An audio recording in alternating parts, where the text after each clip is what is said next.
So hello and welcome to today's episode of Bully Mysteries. Today we'll be investigating the myth of the Haunted Mill. So what is the Haunted Mill and how did it become a myth? Well, first of all, the origins of the mystery can be traced back to an NPC by the name of McInnis, a dock worker who can be found around the Blue Skies Industrial Park area. And this McInnis character has a lot of interesting quotes regarding a supposed mill. Let's give them a quick listen. You hear the tale of the paper mill? You know, the one about it being haunted? A good friend of mine said he saw some freaky-deaky stuff at the paper mill, said it reminded him of a big ball of slime or something. You hear about the paper mill? I heard it's got some strange stuff going on, like the graveyard, but worse. There's gotta be some clues. Maybe it was an old Indian burial ground or a pet cemetery? So because McInnis lives in Blue Skies, it's very likely the mill he's talking about would be found around this area. But there is one major problem with this. That is, the mill that McInnis is on about is not present at all anywhere in the game's map. No matter where you go, even around the Red Star area, no such building exists. So what is McInnis on about? Well, first mystery is the mill itself. And luckily, this mystery is not hard to solve, but it is quite interesting, because in traditional Rockstar fashion, they left behind a hell of a lot of items that tell us all about this deleted mill area. First of all, in the game's files, specifically the ambience files, there is audio for a sawmill.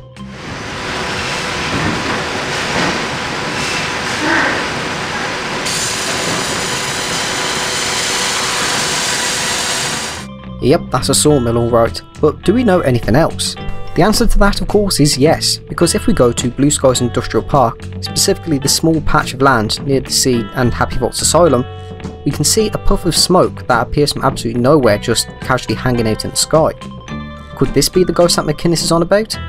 After all, I'm pretty sure if I saw something like that I would immediately assume it was some supernatural entity, but no, this isn't the ghost, but it does belong to the Beta Mill.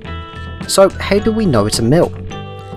Well, thanks to Rockstar developer David Byrne's portfolio, which has full-on pictures of the mill, we can actually see that this matches up perfectly with the two previous bits of evidence.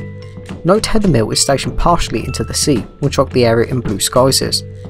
Secondly, the chimneys do seem to reach the exact same height as the mysterious Blue Sky smoke.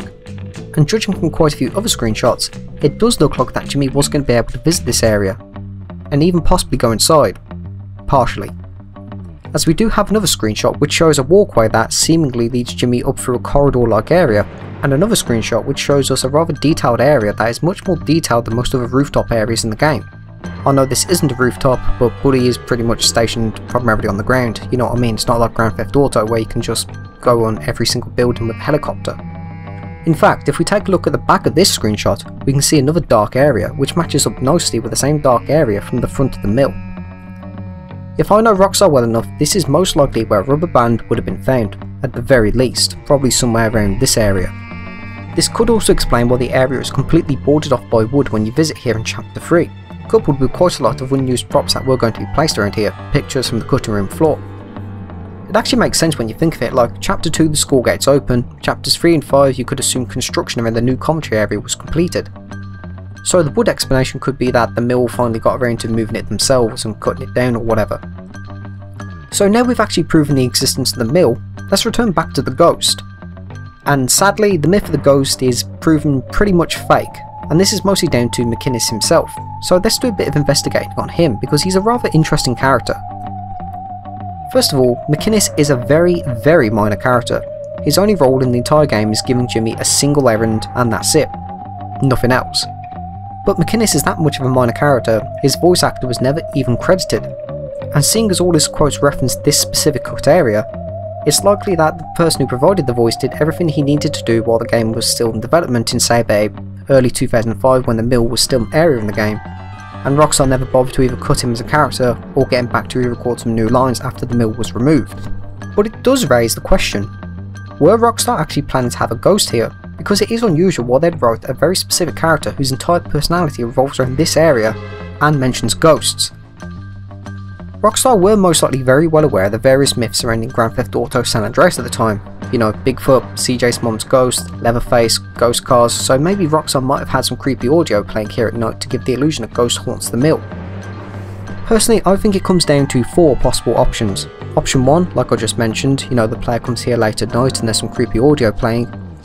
Option number 2, McInnis was a bit of a jab at people who post online or tell their mates that they found Bigfoot near the cabins and back out beyond or whatever. Option number 3, McInnis's quotes were supposed to be used to potentially hint at a rubber band being here. After all, you know, player hears, oh there's ghosts at this place, goes there, only finds a rubber band. Or 4, it's just all a massive coincidence and doesn't mean anything. Who knows, but sadly that wraps up today's mystery video. The myth can be listed as half true. The mill did exist, but the ghost does not.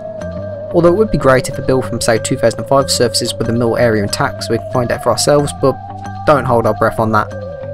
But thank you for watching today's Bloody Mysteries episode. Thank you for watching and have a great day.